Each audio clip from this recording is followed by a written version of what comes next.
ബാബുക്ക് എന്തിനാ എന്റെ പുറത്ത് വരുന്നത്? ഇവിടെ നിന്നാ മതി. ഓ, ഇപ്പൊ ഇവിടെ നിൽക്കാതിരിക്കുന്നതാ നല്ലത്.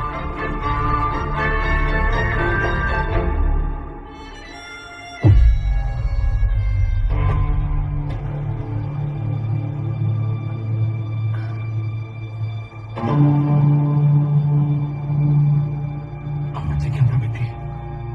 എന്തുണ്ടായത്?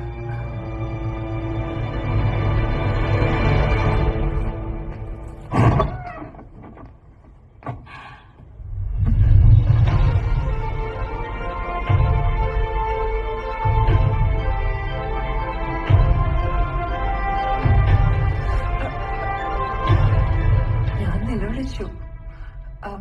ആ പ്രായമായ ബാബുക്ക ബാബുക്ക വന്ന കട്ടിലിൽ പിടിച്ച് കിടത്തിയത്. ഇടയ്ക്കിടയ്ക്ക് ബോധം വരും. എന്നെ കാണുമ്പോ ബോധം പോകും. എന്റെ ഭാഗത്ത് ഒരു തെറ്റുമില്ല. ഇല്ല, ഒരു തെറ്റില്ല. അമ്മച്ചി, ഇത് ആരാ വന്നേക്കണേ നോക്കി? റോസമ്മേ, ഇത്തിരി വെള്ളം എടുത്തങ്ങ് തെളിച്ചാൽ മതി. എഴുന്നേക്കും. കുറച്ച് വെള്ളം തന്നെ.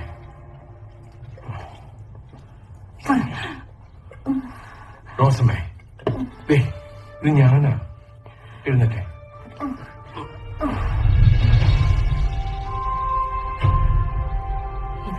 ഇതിനെ അന്വേഷിച്ചിട്ടില്ലടാ. രാവിലെ പോലീസ് വന്നത്. ഏയ് അല്ല. അതെ. എന്തിനാടാ ഇവിടെ തട്ടിക്കൊണ്ട് വന്നേ? എന്റെ പറ്റി ഞാൻ തട്ടിക്കൊണ്ടുവന്നൊന്നുമല്ല. ഒന്ന് തട്ടാതെ പോലെ ആ സ്റ്റെപ്സ് വഴി കയറി വന്നാണ്. എന്റെ കൊച്ചെ, എന്തിനാ നീ ഇങ്ങോട്ട് വന്നത്? ഒരു സഹായം ചോദിച്ചു വന്നാണ്. എന്ത് സഹായം? അമ്മച്ചി ഒരു സഹായം ചോദിച്ചു വന്നു. 3-4 ദിവസം ഇവിടെ നിൽക്കട്ടെ എന്ന് ചോദിച്ചു. എന്തിന്? ഒന്നിങ്ങോട്ട് വന്നേ. ക്രിമികടിയുണ്ടോ? ഒരു 3-4 ദിവസം നിൽക്കട്ടെ എന്ന് ചോദിച്ചു. എന്റെ സ്വഭാവം അറിയാലോ, ഞാൻ നോ പറഞ്ഞില്ല. എന്താ അവളുടെ പ്രശ്നമെന്ന് നീ ചോദിച്ചോടാ. അയ്യോ, ഞാനത് മറന്നു. ഇതിനിടയില് അല്ല, ആക്ച്വലി എന്താ നമ്മുടെ പ്രശ്നം?